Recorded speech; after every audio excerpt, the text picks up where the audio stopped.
20분입니다. KBS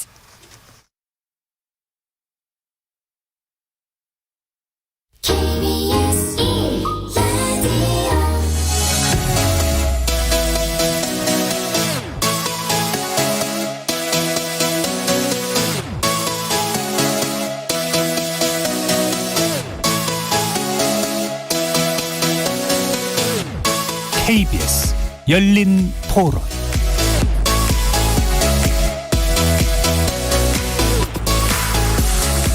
안녕하십니까. KBS 열린 토론 정준희입니다. KBS 열린 토론, 오늘은 좋은 언론, 나쁜 언론, 이상한 언론으로 여러분을 만납니다. 4.7 재보궐선거 이후 부동산 정책 관련 보도가 다시금 헤드라인을 장식하고 있는데요. 과거와는 조금 달라진 맥락에서 나오는 보도라 더 주목됩니다. 부동산 정책은 중앙정부와 지방정부가 결합돼서 완성되는 특성이 있는데, 기존 정부 여당의 정책을 평가하는 방식, 그리고 새로 선출된 서울 부산시장의 정책을 평가하는 방식이 얼마나 일관성과 정당성을 지니는지 들여다볼 필요가 있겠죠. 정책 주체도 다양해졌고 정책 변화 가능성도 높아진 조건에서 오락가락하는 모습이 많이 관찰되고 있는데, 언론 역시 상당히 혼란스러운 모습이어서 가뜩이나 복잡한 부동산 민심에 혼란을 더하고 있는 양상, 논논논 패널들의 자세한 평가 들어보겠습니다. 보궐선거 이후 부동산 정책만큼 언론과 정치권이 몰입하고 있는 또 하나 이슈가 있는데요. 서울특별시 미디어재단 TBS를 둘러싸고 진행자의 출연료 등을 문제 삼으면서 감사원까지 나서고 있는 상황, 과연 적절한지 살펴보면서 이를 계기로 방송 제작의 자율성과 편집의 독립성, 그리고 책임성이 갖는 의미 짚어보도록 하겠습니다. KBS 열린 토론은 여러분이 주인공입니다. 문자로 참여하실 분은 샵 9730으로 의견 남겨주십시오. 단문은 50원, 장문은 100원의 정보 이용료가 붙습니다. KBS 모바일 콩, 트위터 계정 KBS 오픈, 그리고 유튜브를 통해서도 무료로 참여하실 수 있습니다. 시민 논객 여러분의 뜨거운 참여 기다리겠습니다. KBS 열린 토론 지금부터 출발합니다. 살아있습니다. 토론이 살아있습니다. 살아있는 토론, KBS 열린 토론. 토론은 라디오가 진짜입니다. 진짜 토론, KBS 열린 토론.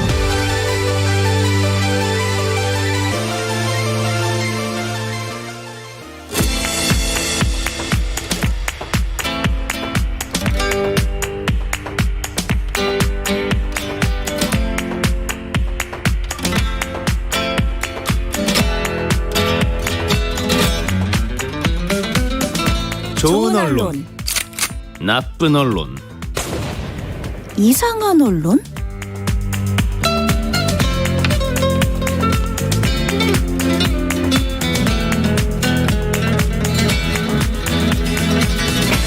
오늘 함께 해주실 세 분의 전문가 소개하겠습니다.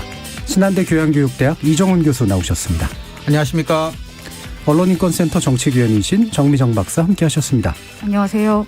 민동기 미디어 전문기자 자리하셨습니다. 안녕하십니까. 자, 4.7 재보궐선거 이후에 부동산 정책 관련 보도를 분석하자라고 이제 얘기가 되고 있는데, 여러분들이 부동산을 잘 모른다라고 하는 거는 지난번에도 토론해보면서 나왔었습니다. 예, 부동산 자체를 잘 모르기 때문에 부동산 전문가로서 당연히 평가하는 게 아니라 우리가 일반적으로 가질 수 있는 저널리즘적 기준에 비춰서 봤을 때 왜 이렇게 부동산 보도가 참 이해하기 어려운가라는 거를 좀 더 일반인의 관점과 전문인의 관점을 섞어서 아마 얘기해 주실 수 있을 것 같은데요. 이 얘기를 하게 된 중요한 이유 중에 하나가 확실히 이제 이슈들이 또 새로 많이 나오고 있잖아요. 기존과 좀 다른 종류의 이슈들이 나오고 있죠. 그런 보도의 양상들 짚어볼 때 나쁜 보도들이 어떤 거가 있었는지 이정훈 교수님 한번 얘기해 주시죠. 네, 일단 제가 가지고 온 것은 파이낸셜 뉴스 4월 12일자 민간 공급 공식화한 오세훈, 정부 공공주도와 삿바 싸움, 오세훈발 부동산 시장 지각 변동이라는 제목의 기사입니다. 근데 먼저 말씀드릴 것은 뭐 이 기사만이 또는 이 기사가 유독 나빴다라기보다는 이 기사가 하나의 사례가 돼서 이런 유의 기사들이 좀 나빠 보여서 제가 가지고 왔는데요. 제가 나쁘다고 생각했던 가장 중요한 이유는 뭐냐면 여전히 부동산 정책 관련 보도 중에 그 재보궐선거 연속 선상에서 또는 1년 남짓 남았다고 하는 그 대선까지 연결지어 가면서 여전히 부동산 정책을 그 여야 간에 너무 정쟁의 대상으로 보도하는 경우가 많았기 때문에 제가 대표로 이 기사를 가지고 왔는데요. 예를 들어 스스로 보도 내용 중에 굳이 국토부와 대립각을 세울 필요가 없다. 정부 정책도 잘 소화하면서 서울시가 생각하는 새로운 공급 방안을 찾는 게 맞지 않나 생각한다라는 김성보 서울시 주택건축본부장의 발언을 직접 인용하면서도 계속해서 기사 중간중간에 삿바 싸움이라든지 지각 변동이라든지 충돌, 일전 불가피, 진통 이런 표현들이 계속 등장하고 있다는 거죠. 그래서 대체적으로 제가 살펴본 보도에서 오세훈 서울시장이 취임 초부터 정부의 부동산 정책에 대한 공세를 강화하고 있다라는 주제, 핵심을 가지고 이루어진 보도들이 상당히 많은데요. 그럼에도 불구하고 제가 느끼기도 좀 그렇고 한겨레 4월 11일자 보도에서도 나왔지만 오세훈 시장이 사실은 선거 공약에 비해서는 조금은 속도 조절을 하고 있는 듯 보이는데 오세훈 시장보다도 정작 일부 언론에서는 더 뭔가 특정 방향으로 좀 더 강하게 뭔가 밀어붙이고 있는 듯한 느낌. 그리고 여전히 선거를 치르고 있는 것 같은 지나치게 대결적이고 정쟁적인 보도들이기 때문에 그런 관점 제가 나쁜 보도로 한번 선정을 해봤습니다. 그러니까 이 부분이 이제 나쁨보다 양상을 대표하는 정도의 그렇죠. 의미를 가진다라는 그렇죠. 말씀이신 것 같아요. 그리고 이제 지나치게 대결적인 여기서 대결이라고 하는 건 그럼 어떤 주체들의 대결입니까? 보도상으로 드러나기로는 이제 정부하고 오 시장, 예. 이제 더 크게는 이제 여야 그리고 뭐 일부 보도는 오세훈 시장의 앞으로의 행보를 차기 대선하고의 뭐 관계성 속에서 그래서 부동산 정책 자체에 뭐 좋고 나쁨이라기보다는 뭐 이런 식으로 조금 몰아가는 그래서 은연중에 느끼기에는 어쨌거나 선거가 이 부동산 정책에 대한 심판이라고 하는 전제를 좀 깐 것 같아요. 그래서 네. 정부 쪽 정책이 조금 안 좋다라는 게 전제가 돼 있고 오 시장으로 대변되는 이제 규제 완화 또는 탈규제 정책이 조금 더 좋은 정책이라고 이렇게 느껴지게 대립각을 만들어 놓고 제가 느끼기에는 실제 오세훈 시장의 속도보다는 예. 언론들이 더 강하고 빠르게 정부의 정책과 반대되는 정책을 좀 더 시행해 달라라고 마치 요구하는 듯한 느낌마저도 들 정도로 그렇게 대립각을 세워놓고 좀 한쪽에서 한쪽을 좀 이렇게 좀 몰아가는 듯한 느낌도 조금 받을 수가 있었습니다. 예. 그러면은 사실 이렇게 볼 수도 있을 것 같아요. 그러니까 뭐 이를테면 현 정부가 추진해온 부동산 정책에 대해서 정반대 방향이 옳다고 언론은 믿을 수도 있고. 그렇죠. 그다음에 그렇기 때문에 그것에 그 기준에 입각해가지고 현재 구도를 평가할 수도 있을 것 같은데, 그렇다고 우리가 뭐 완벽한 기계적 균형을 바라는 게 아니라고 한다면, 굳이 좀 문제가 될 수 있는 부분은 입장을 가지고 있다 측면일까요? 아니면은 그거를 풀어내는 방식에 관련된 걸까요? 저는 평상시에도 늘 말씀드리지만 사실은 언론이 입장을 갖는 것 자체가 문제라고 생각하지는 않습니다. 그 입장이 어떤 방식으로 추창되거나 관철되느냐가 예. 문제라고 보는데요. 이런 류의 기사 같은 경우는 사실관계상의 옳고 그름도 당연히 중요하고 뭐 입장에 대해서 판단은 뭐 시청자 독자분들이 내리겠지만 사실은 어떤 언론이나 뭐 언론에 따라 또는 정부냐 오 시장이냐에 따라 어떤 사실의 특정 부분만 보고 있거든요. 네네. 그렇기 때문에 사실은 기계적으로 중립을 지키라기보다는 충실하게 설명을 해주고 판단은 독자나 시청자에게 넘기는 형식으로 어떤 입장을 갖는다는 거는 저는 크게 문제는 아니라고 보는데 네. 제가 조금 전에도 말씀드렸지만 읽기에 느끼기에는 오 시장 자체보다도 오히려 더 속도를 내야 되고 더 막 그래서 제가 오 시장이라면 어쩌면 저도 조금 부담스러울 수 있을 것 같이 느껴질 정도였기 때문에 저는 입장 자체보다는 그 입장을 관찰하는 방식이 너무 좀 강하거나 좀 너무 일방적이거나 네. 뭐 이런 게 아닌가라는 생각이 들었습니다. 민동기 기자님 어떻게 보세요? 저는 재보궐선거 과정에서 나타난 그 문제가 좀 재보궐선거가 끝나고 나서 다른 양상으로 지금 뭐 패턴은 비슷합니다만 본질적으로 그러니까 정책이라고 하는 게 일단 언론이 후보에 대한 검증을 해야 되는 거 아니겠습니까? 근데 오세훈 시장이 후보 시절 때 부동산 규제 완화하겠다고 이미 뭐 대대적으로 일단 공언을 했고요. 정책으로도 내비쳤고 그러면 충분히 그 규제 완화를 했을 때 나올 수 있는 부작용 같은 건 언론들도 예상을 했었는데 재보궐선거 과정에서 그 검증 제대로 안 했거든요. 예. 근데 지금 이제 선거가 끝나고 난 뒤에 오세훈 시장이라든가 지금 여권 뭐 집권 여당 쪽에서도 뭐 종부세 대상을 뭐 완화한다 이런 쪽으로 지금 논의가 이루어지고 있는데 이 부분에 대해서도 명확한 판단을 하는 게 아니라 제가 봤을 때 조금 웃기다고 생각을 하는 거는 이제는 부동산 보도마저도 공방으로 가는구나. 그러니까 언론사가 검증을 하거나 판단을 하는 게 아니라 그냥 여당이 이렇게 가고 있다.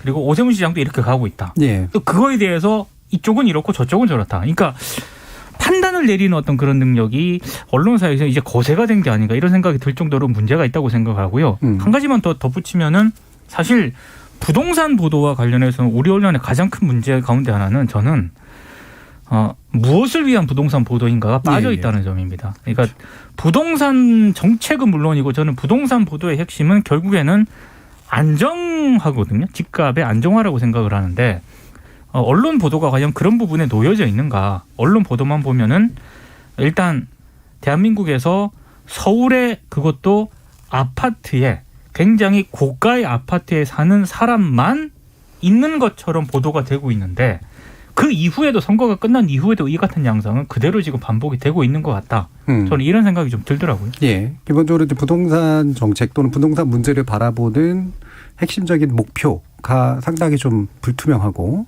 그다음에 또 그중에서도 이제 이해 당사자가 오는데 특정 이해 당사자의 시각에선 또 많이 집중되어 있고 네. 뭐 이런 부분들을 짚어주셨는데 어떠세요? 정미정 박사님? 네, 저는 부동산 정책에 있어서 과연 특정한 어떤 정책이 올바르기만 할까 네. 이런 생각이 많이 그렇죠. 듭니다. 사실 그러긴 좀 힘들잖아요. 그렇죠. 거의 불가능에 가깝다고들 우리가 이야기를 하니까. 그렇다면 지금 당선된 시장이 제출한 정책에 대해서 이제야말로 좀 면밀한 검토가 좀 들어갈 필요가 있다. 그리고 지금 당선자가 이야기하는 정책이 실제로 시민들에게 미칠 영향에 대해서 구체적으로 서술할 필요가 있다. 그런데 그러한 부분들은 전혀 언급 자체를 하지 않고 이제 정쟁으로만 자꾸 따옴표 안에 넣어서 국토부에서는 이랬다. 현 정부는 이런 입장이다. 오 시장은 이런 입장이다. 그래서 대립되고 있다. 풀기가 어려울 것 같다. 뭐 이런 수준이라는 거죠. 그러니까 저는 대체 뭘 말하고 싶은 건지를 잘 모르겠어요. 예. 아까 기자님도 말씀하셨지만 그래서 집값 오르는 걸 비판하는 건지 아니면 더 올라야 된다는 건지. 네. 그렇죠. 네. 그러니까 부동산에 있어서의 그 관점이 너무 왔다 갔다 해서 예. 어디에 중심이 있는지도 모르겠다는 거죠. 그러니까 투자로서의 부동산 전망을 이야기하다가 예. 갑자기 세금 문제에 집중을 해서 종부세에 대한 이야기를 하다가 그러다가 이제 정치적 쟁점으로 돌려서 또 부동산 이야기를 하니까 기사들을 보다 보면 도대체 뭘 말하고 싶은 네. 건지 알 수 없다는 부분. 이게 제일 큰 문제인 것 같습니다. 그러니까 민주주의에서 원론적으로 말씀드리면 선거가 최종적인 심판인 건 맞죠. 그런데 선거는 사후적인 심판이에요. 그러니까 임기 동안 했던 것에 대한 심판을 받고 해서 선출된 자는 사실은 그 전에 대한 심판으로 선출이 되는 거죠. 그러면 일단 선거가 이제 끝이 나면 사실은 이제 앞으로 심판받을 또는 앞으로 이루어질 행정들에 대해서 사실은 선거라고 하는 어떤 날카로운 승부를 이제 좀 내려놓고 좀 냉정하게 평가하고 판단하고 정리해 줄 필요가 있는데 제가 이제 여전히 선거를 치르고 있다는 게 뭐냐면 물론 이제 결과가 좀 굉장히 강한 심판이었죠. 응징이라는 표현이 나올 정도로. 근데 일부 언론에서는 여전히 그 응징하는 유의 이제 기사 같은 거라는 게 사실 심지어 어떤 기사까지 썼냐면 오세훈 시장이 이제 처음으로 국무회의 이제 서울시장 국무회의 배석 자격이 있으니까 참가하는데 그 기사 작성 시점이 새벽 5시 반이에요. 그러니까 국무회의가 열리기도 전에 먼저 기사를 쓴 거예요. 제목에 설전 이러면서. 그러니까 설전을 아직 하지도 않았어요. 그러니까 이제 그런 식이라는 거죠. 너무 여전히 이제 대결, 대립 그리고 하나를 지나치게 하나를 지나치게 악으로 놓고 예. 그래서 여전히 선거가 끝나서 이제 다음을 뭔가 준비하는 뭐 이런 기사라기보다는 여전히 계속해서 대립하고 대결하고 있는 중. 그리고 제가 제일 싫어하는 논란이 예상된다라는 형태 기사들이 예. 너무 많아요. 이게 9804님도 동의를 해 주셨는데 누구를 위한 무엇을 위한 부동산 정책인지 이 부분이 언급되지 않고 빠져 있다는 지적에 동감합니다. 논란을 위한 논란 차원에서 부동산 이슈가 소비되는 양상인 것 같아 아쉽습니다라는 의견 주셨는데요. 제가 전에도 말씀드렸지만 우리나라의 부동산 보도의 제일 큰 문제는 너무 많아서 문제예요. 그렇죠. 네.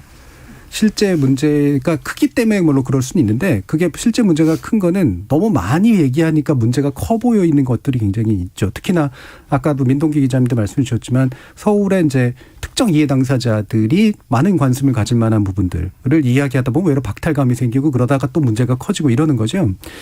그래서 이제 지금 다들 이제 얘기해 주시는 것이 이제 뭘 바라는지 모르겠다. 무슨 말을 하는지 모르겠다라고 하는 그런 건데 그 이유가 사실은 부동산 보도가 외국 같은 경우에는 자산 보도 중심이거든요. 굳이 말하면 자산 보도라는 건 자산을 지켜주는 보도죠. 그래서 부동산 분석이에요. 그러니까 부동산이 오를까 내릴까 가지고 냉정하게 분석해주는 경제 보도를 제외하고는 별로 없습니다.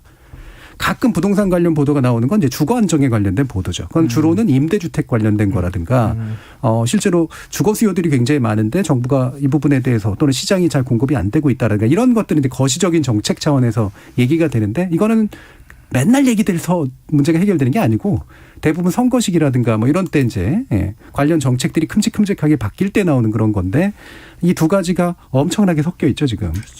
그러다 보니까는 사실을 위한 보도인지 분석을 위한 보도인지 의견을 위한 보도인지도 섞여 있고 분석도 집값이 오른다 내린다를 분석해 주는 보도인지 아니면은 이게 이제 어떤 정책이 어떤 목적에서 맞다 틀리다를 분석해 주는 것인지 이런 게 이제 굉장히 좀 섞여버린 그런 양상들이 나타나는데요. 그래서 저도 하나 이게 짚어본 게 그거였었어요. 이게 제일 재밌었는데 저는 비즈니스 워치가 이제 2021년 4월 21일에 낸 건데요. 토지거래 허가구역이라고 쓰고 재건축 청신호로 읽는다라고 하는 제목으로 했어요. 토지거래 허가구역이라고 하는 걸 지정한 게 이제 오세훈 시장이 원래 안 할 것 같았던 거를 했기 그렇죠. 때문에 사실은 되게 혼란스러웠던 거잖아요. 그리고 토지거래 허가구역을 지정하는 건 사회주의 정책이라고 굉장히 욕했었던 이제 그런 것들도 그렇죠. 되게 많았고요. 근데 보수적인 정당의 그 시장이 갑자기 이걸 꺼내니까 이제 당황을 한 듯한 느낌들이 되게 하면서 이거를 굳이 애써서 재건축 청신호로 읽는다라는 것까지 한 이유가 뭘까? 왜 그런 것 같으세요, 기자님? 여기 기사를 이 비슷한 류의 제목은 지금 이 기사 제목이 확 눈에 띄는데 비슷한 류의 기사들이 굉장히 많은데요. 네, 되게 많던데. 실제로 기사에 답이 있더라고요. 그렇죠. 그러니까 사실 토지거래 허가구역은 오세훈 시장이 내걸었던 공약이라든가 정책 추진 방향과는 정반대 방향인데 그렇죠. 네. 정반대죠. 토지거래 허가구역이 실효성이 있느냐 지금 이미 집값이 오를 대로 다 올랐고요. 네. 특히 재건축 그 대상으로 거론됐던 지역은 너무 많이 올라가지고 제가 봤을 때는 오세훈 시장이 보기에도 이건 상당히 문제가 있다라고 그렇죠. 생각이 들었으니까 이제 이런 정책을 내놓았다라고 생각을 하는데 그러니까 언론이라면은 그 실효성을 좀 따져봐야 되거든요. 네. 근데 기사를 읽어보면은 실효성에는 의문이 든다 이렇게 쓰는데 또 해당 지역에 있는 주민들 인터뷰를 몇 번 하더라고요. 그 주민들의 따옴표를 따서 그래도 이건 재건축의 청신호라기는 받아들이고 있다라고 멘트를 합니다. 그러니까 기사가 논리적이진 않습니다. 네. 되게 가장 큰 문제인 거죠 지금. 그렇죠. 그러니까 이게 제가 갖고 온 기사랑 맥락이 같은 거예요. 그러니까 뭐 정확한 분석에 근거하지 못했건 뭐 잘 알지 못했건 이유가 뭐건 간에 아무튼 답정너 같이 지금 일부 언론들은 부동산 정책에서 답을 가지고 있고 그렇지 않은 것도 그쪽으로. 그러니까 심지어 오세훈 시장의 행보보다도 훨씬 더 극단적인 행보를 언론이 마치 주문하는 것 같은 뭐 그런 느낌이 좀 들어요. 저는 정치적으로 판단을 하면 저는 오세훈 시장이 이런 결정을 내린 거는 저는 나쁘지 않은 결정이었다고 보거든요. 그러니까 그 효과는 일단 저는 잘 모르겠고 왜냐하면 정치를 하면서 사실 집권하고 난 다음에 자신을 지지해 준 그런 분들이 사실 반발할 수도 있는 것들에 대해서 고민할 수밖에 없는데 그럼에도 불구하고 이제 시장으로서 이제 책임지기 위한 나름의 고민의 결과물 중에 그냥 하나일 것이다. 물론 이게 얼마나 맞는 정책인지 아닌지는 잘 모르겠지만 그와 같은 선택을 하는 것은 저는 불가피한 측면들이 있었다라고 보는데 이제 불지피기 방식이라고 하는 것이 결국 제가 아까 자산 분석해 주는 건가 결국? 그러니까 당신들 강남구 쪽에 있는 분들이나 아니면 되게 재건축을 바라는 분들이 걱정하지 마세요. 이거는 시장이 이런 식의 카드를 냈지만 조금만 기다려 보시면 이거는 뒤에 올 겁니다. 당신들이 바라는 게 올 겁니다. 라고 안심시켜 주면서 압박하는 형태인가. 그러면 이건 뭐하러 기사를 썼지? 그러려면은 물론 이게 비즈니스 워치기 때문에 비즈니스 분석 기사였을 수도 있겠습니다만 근데 이게 이제 여타 언론들도 되게 비슷한 방식으로 이제 나타나고 있다는 거죠. 그러니까 이렇게 구역을 지정한 것이 결국 재건축을 할 것이다. 뭐 이렇게 요약이 그렇죠. 되더라고요. 그러니까 그런 건가요? 그러니까 재건축을 할 것이다 이렇게 단정하지는 않지만 재건축을 하겠다는 오세훈 시장의 원래 그 공약이라든가 취지에는 크게 뭐 변화가 있다거나 그러니까 흔들리지는 않을 하기 것이다. 위해서 오히려 이걸 지정한 거다. 언론들의 뭐 기사가 해당 지역 주민들을 안심시키는 역할로 작용하는 게 그렇죠. 굉장히 웃긴 거죠. 그러니까 재건축 청신호가 정해진 답이에요. 그렇죠. 그리고 예상과 달리 또는 기대와 달리 오세훈 시장이 토지거래 허가구역을 설정을 했는데 그럼에도 불구하고 어쨌거나 재건축에는 청신호일 것이다 라고 이렇게 가는 거죠. 그러니까. 예. 자, 그래서 이런 게 이제 나쁘기도 하고 이상하기도 하고 그런데 이상한 보도로 계속 가보죠. 그럼 정미정 박사님. 그 이상한 보도도 그 이런 식입니다. 이제 예. 제가 가져온 기사는 이제 중앙일보의 4월 22일자 기사인데요. 야, 제목이 기가 막힙니다. 강남 빼고 김부선 된 GTX-D. 무슨 소리죠? 이기 신도시 버렸다 반발. 그렇죠. 제목을 보고 김부선은 왜 나오며. 김포 부천이라는 뜻이죠? 그렇죠. 김포 부천이라는 거를 굳이 김부선이라고 해서. 최근에 또 논란이 좀 네, 예. 논란이 굳이. 되니까 이쪽에도 김부선이 있고 그쪽에도 김부선이 있다. 이런 류의 기사들이 되게 많습니다. 예. 제가 이상한 기사로 가져왔지만 이것도 이제 아까 교수님 말씀하고 좀 비슷한 게 이것만 이상하진 않았어요. 근데 한 경향을 대변하는 기사로서 이것을 가져왔고 또 제목에 김부선을 이렇게 따옴표 쳐서 넣었기 때문에 이제 불어 이걸 이제 가져왔습니다. 이 기사가 다루고 있는 내용은 그 수도권 광역 급행 철도 GTS 노선과 관련된 부분인데요. 관련해서 이제 사업 타당성 때문에 GTX-D 노선이 원래는 강남 연결을 하기로 돼 있었는데 강남 연결이 불발되었다. 사업 타당성 때문이다라는 내용을 다루고 있어요. 근데 그러면서 지역 주민들이 이제 반발하고 있다. 아까 제목에서도 말씀드렸듯이 이기 신도시를 버렸다. 그러면서 강남까지 연결 안 되면 그거 왜 타냐? 뭐 딴 거 탈 거다. 뭐 축구하는 사람 위해서 김포랑 부천만 연결한 거냐라고 거친 반응이 나오고 있다라는 이야기들을 하면서 이게 이제 개선되긴 힘들다. 이게 결정이 거기에 난 거다라고 기사가 마무리되고 있습니다. 예. 이게 뭔 사실 소리일까요? 예. 그러니까 김포 쪽에 사시는 분들이 이것 때문에 굉장히 난리가 난 건 사실이긴 해요. 네, 그리고 그렇죠. 최근까지 김포 신도시 쪽에 사시는 분들의 기대감이 이제 몰려 있다가 그렇죠. 이것 때문에 이제 되게 좀 낙담하고 있는 그런 상태라서 그분들의 이제 감정을 자극하는 측면들은 분명히 있고요. 감정을 자극한다기보다는 불만을 반영한다고 좋게 얘기할 수도 있는 거죠. 대신 이제 김부선이라는 이름은 이제 의도적으로 만들어진 당연히 이름일 테고 이게 일종의 점화 효과 아닙니까? 이렇게 연상시키는 그런 식의 그렇죠. 작용들이고 그거를 현 정부 또는 관련된 정책 담당자들의 불만과 묘하게 엮으면서 이제 부동산이 부동산으로 끝나지 않고 이제 끊임없이 정치화가 일어나는 이제 이런 문제들하고 연관이 돼 있는 것 같은데 이정훈 교수님 한번 지적해 주시죠. 근데 사실은 저 앞에 우리 교수님께서 말씀하신 제가 워낙 뭐 이런 쪽에 잼병이고 정보도 없고 해서 여기 나오는 각종 용어들이 저는 사실 무척 낯섭니다. 예. 근데 반대로 생각해 보면 제가 그 우리 논논논 초창기 때부터 말씀드렸지만 모르는 사람이 봐서 기본적인 정보 정도를 그렇죠. 얻어가는 게 네. 언론의 제일 기본적인 기능 역할이거든요. 근데 제가 봐서 무슨 말인지 모르면 정말로 심각한 거죠. 왜냐하면 저보다 많이 아는 사람한테는 사실 정보 가치가 별로 없는 것이 되는 거고 네. 저 정도 되는 사람한테 최소한의 정보 제공이 제대로 안 되고 있는 거니까 저는 사실은 뭐 그 해당 지역에 사시는 분이 기분이 좋지 않고 실망스럽다는 것도 이해가 되고 그분들의 감정이나 정서도 언론이 대변해 줘야 된다는 것까지는 이해는 되는데 뭐 무슨 말인지 잘 모르겠습니다. 김부선이라는 표현도 그게 공식 명칭인지까지는 모르겠지만 공식 명은 전혀 아니죠. 의미가 없죠. 굳이 따옴표까지 예. 쳐서 뭐 그렇게까지 할 일인지는 저는 전혀 모르겠습니다. 예. 그리고 여기서 저는 집중해야 될 게 이제 관련해서 지역에서 반발을 하는 것이 부동산, 그러니까 투자 가치로서였던 부동산에 대한 부분이 중요한 건지 아니면 상대적으로 교통이 열악한 지역에서 그 부분을 개선하기 위한 정책이 꺾였기 때문에 문제가 그렇죠. 되는 예. 것인지를 짚어줬어야 된다는 거죠. 이 기사만으로는 구분이 안 이 돼요. 기사만 보면 도대체 무슨 얘기를 하는 건지 도저히 이해가 안 갑니다. 그러니까 네. 저도 이제 부동산 보도에 있어서 이게 양극화 현상이 좀 일어나고 있다라고 예. 보는데요. 자세히 보면 이 우리 언론의 부동산 보도는 욕망을 자극하거나 이 감정을 막 부추기는 그런 보도가 그렇죠. 많아요. 예. 맞아요. 주민들이 뭐 이런 것 때문에 좀 반발하고 있다. 예. 라는 기사가 굉장히 압도적으로 많고요. 돈은 뭐 너네만 손해야 뭐 이런 유야. 그렇죠. 예. 그리고 아까 앞서 정준희 교수님이 하나 가지고 오신 그런 류의 보도. 예. 예. 이게 지금 토지거래 허가 대상인데 재건축에는 청신호가 될 것이다. 뭐 이런 류의 이상한 기사들이 예. 있거든요. 근데 저는 지금 여기서 지금 국토부의 설명은 이게 지금 국가 전체 철도망을 짜는데 이 과도한 사업비가 든다. 그래서 뭐 지방이라든가 여러 불균형을 야기할 수 있기 때문에 이걸 지금 사업을 원래 애초 계획에서 이제 변경을 한 것이다. 예. 이런 취지로 해명을 하고 있거든요. 그러면은 언론이라면은 최소한 몇몇 전문가들 얘기를 들어서라도요. 그렇죠. 국토부의 이 같은 설명이 타당한 타당하냐. 것인지에 그렇죠. 대해서는 그렇죠. 최소한 설명이 붙어줘야 네. 이게 왜 주민들이 반발하고 있고 국토부가 왜 이런 결정을 내렸는가를 최소한 판단을 할 수가 있거든요. 근데 여기는 반발하고 있다. 이거 끝나요. 그러니까 이게 도대체 무엇을 위한 기사인지를 모르는 거죠. 반발을 자극하는 기사죠. 이게 목적이에요. 제가 볼 때 그게 목적이에요. 네, 그렇죠. 근데 사실 이런 기사가 너무 많아요. 그러니까 이 기사만 이상하다고 보기에는 좀 그런 게 심지어 이 GTX D라인은 집값 급등 열차라고 표현을 한 기사들도 되게 많습니다. 네네. 아예 이제 제 이름을 그렇게 붙인 거죠. 별명을 집값 급등 열차.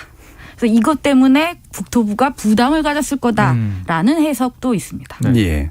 그러니까 이런 게 보면은 경마지 같아요. 제가 볼 때는 경마지를 보신 분들이 있는지 모르겠지만 결국에는 이제 특정 목적이 있는 거잖아요. 예. 그러니까 이기는 게 목적이죠. 옳고 그름의 목적이 아니라 이기는 게 이제 목적인데 차라리 경마지는 그래도 되게 냉정하게 나름대로 분석을 하거든요. 그렇죠. 경마지는 언제 보셨어요? 그래서 기존의 데이터를 가지고 분석을 합니다. 예. 굉장히 이제 그 경마지가 잘못되면 어떤 게 있냐면 거기에 사심이 끼어들기 시작하면 이제 굉장히 심각한 문제가 생기죠. 그러니까 특정 애들한테 이제 더 많은 돈을 걸게 한다거나 이런 식의 일들이 생길 수가 있기 때문에 경마지에 대해서 너무 디테일하게 알고 계신 거 아닙니까? 너무 잘. 그 동네야말로 정확성이 떨어지면 뭐 신뢰 떨어지면 끝이다. 그렇죠. 예. 그래서 그 두 가지 종류가 있어요. 이 경쟁 시장 안에도 제대로 냉정하게 해서 예측성이 높은 보도를 하는 경마지와 그다음에 사심이 끼어들어가지고 하는 보도가 경마지가 있는데 그 후자 같은 경우에는 퇴출이 돼요. 예, 결과적으로는 이거는 목적이 안 맞는 거기 때문에. 경마지가 그럼 우리 언론보다 낫다는 말씀? 차라리 낫다는 거예요. 어떤 면에서 보면 목적이 명확하고 그다음에 시장 안에서 어떤 것이 더 나은 것이냐 아니냐에 대한 기준들이 있다라는 거죠. 그러니까 경마와 부동산을 비교하지 말고 최선을 다해서 분석이라도 철저하게 해서 투자하려는 사람에게라도 필요한 정보를 주느냐. 그렇죠. 아니면 네. 우리나라 부동산 보도는 이것도 아니고 저것도 아니니까 뭐 그런 면에서는 차라리 경마지가 그런 점에서는 낫다라고 말씀하시는 아니 그거는 있는 것 같아요. 이런 이상한 기사, 나쁜 기사들을 다 보면 일관성은 하나 있어요.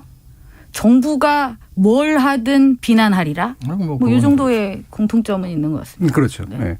3941님이 정부 여당의 부동산 정책이 오락가락하고 야당은 대안도 없이 반대를 위한 반대만 하고 있고 언론 보도 역시 우왕좌왕 혼란스럽고 어쩌란 말인가요? 라는 게 이제 바로 오늘의 우리의 주제이기도 그렇죠. 한데요. 답답하죠. 여기에 대한 굳이 말하면 대답은 그거죠. 그러니까 결국에는 솔직하라. 부동산 값이 오르는 게 좋다라고 판단하고 자산 분석해 주려면 자산 분석을 하고 선언하고. 그렇죠. 네. 맞아요. 거기다가 말하다가 괜히 부동산 값을 폭등시킨 주범 누구 이렇게 또 욕하고 이러지 말고. 예. 자, 그게 목적이면 그게 목적으로 가고 아니면은 말 그대로 값을 안정화시켜가지고 많은 사람들이 비슷한 어떤 주거 조건을 갖도록 하는 게 목적이라면 지금 현재 야당의 정책이나 여당의 정책이 거기에 맞는 건지 아닌지를 평가해라. 결국에는 명확한 목표와 수단에 대한 어떤 것들을 조율시키는 것이 제일 중요한 거 아니겠냐는 저는 그래서 거죠. 이제 이번에 충격을 받은 사건이 있었습니다. 제가 2주 전에 논논논에서 네. 좋은 보도로 소개를 해드렸던 예, 기사가 예, 예. 있습니다. 기억나실 겁니다. 그 한겨레의 3월 30일자 기사였고요. 또 당시에 박영선 후보와 오세훈 후보의 그 부동산 정책을 아주 조목조목 이렇게 잘 분석을 하고 비판을 했던 기사였습니다. 그리고 이제 기자 스스로 했다기보다는 이제 전문가, 그렇죠. 집 걱정 없는 서울 만들기 선거 네트워크와 함께 공동 계획을 해서 왜 시리즈로 한 7개를 냈고 그거에 종합판으로 냈던 이제 기사였고요. 그래서 제가 이걸 다 묶어서 좋은 보도로 소개를 시켜드렸었어요. 이 종합판을 다룬 이 기사가 이 선거 보도를 심의하는 특히 이제 신문기사는 선거기사 심의위원회에서 심의를 합니다. 언론중재위원회에서 이제 관리를 하게 되고 있는데요. 그 선거기사 심의위원회에 의해서 제재 조치를 받았어요. 이 기사가. 근데 저는 굉장히 충격을 받았죠. 선거기사심의위원회는 나쁜 보도라고 생각을 했군요. 그렇죠. 정확히 말하면 나쁜 보도라기보다는 이제 규정에 어긋난 보도라고 네. 이제 본 거겠죠. 심의 규정을 위반했다라고 본 겁니다. 물론 여기도 이제 단계가 되게 많은데요. 뭐 가장 윗단계 심각한 쪽은 아니었지만 그렇다고 가장 아래가 권고인데 권고보단 위인 주의 조치를 받았어요. 근데 이유를 설명을 해드릴게요. 이 선거기사 심의위원회에 제가 결정문을 가져왔습니다. 이 한겨레 이 보도에 대해서 이렇게 후보자별로 순위 등급을 정하는 방법으로 서열화하거나 비교 평가 결과를 공표하면서 평가 주체, 평가단 구성, 운영, 평가 지표, 기준, 방법 등 평가의 신뢰성, 객관성을 입증할 수 있는 내용을 함께 보도하지 않아서 유권자의 판단에 잘못된 영향을 미칠 우려가 있다라고 본 거죠. 네. 근데 제가 이 기사를 좋은 기사로 가져왔던 이유는 바로 여기서 지적하고 있는 이 모든 것들이 있었기 때문이거든요. 평가 주체의 전문성이 있고 평가단의 그 내용들이 다 들어가 있었고 평가 지표와 기준과 방법들이 구체적으로 다 저시가 돼 있었기 때문에 네. 더더욱 저는 이것을 좋은 기사로 선정을 한 거였어요. 그래서 저는 이 선거기사 심의위원회 이 결정이 정말 이해가 가지 않았지만 어쨌든 제가 소개를 해드렸던 기사에 있기 때문에 이제 보고도 드릴 차원에서 일단 예. 다시 한번 이걸 가져왔습니다. 뭐 실제로 다른 또 단체에서도 이걸 좋은 보도로 선정도 하긴 했었잖아요. 예. 맞아요. 그 2021 서울 부산시장 보궐선거 미디어 감시연대가 선정했던 좋은 보도 중에 또 하나였습니다. 예. 그러니까 이게 이제 바로 이제 나지 평가가 충돌하는 그런 부분인데 그렇죠. 평가가 충돌하는 건 한번 또 우리가 짚어볼 필요가 있어요. 어느 하나가 절대적인 평가의 기준이 되는 건 아니기 때문에 자 그러면 이런 결정을 내리는 이유가 뭘까? 민동 기자님 어떻게 생각하세요? 그러니까 저는 정책 검증을 언론이 기본적인 역할이라고 네. 생각을 하거든요. 네. 근데 정책 검증을 하다 보면은요. 불가피하게 그러니까 그 언론사가 의도를 한 게 아니라 예. 어떤 후보의 어떤 정당의 어떤 후보에 대한 정책 검증을 하고 거기에 대한 평가를 하다 보면은 이게 그 후보한테 불리하게 작용할 수밖에 그렇죠. 없는 나쁜 측면이 평가를 있고요. 받으면 그러다 보면은 나쁜 평가를 받으면은 상대적으로 또 다른 후보에 비해서 비교를 할 수밖에 없는 거니까 예. 이제 이게 어떤 특정 후보에 대해서 불리하게 작용한다라고 선거기사심의위원회는 판단을 한 것 같아요. 네. 근데 그렇지 않아도 우리 언론의 정책 검증 보도가 그렇죠.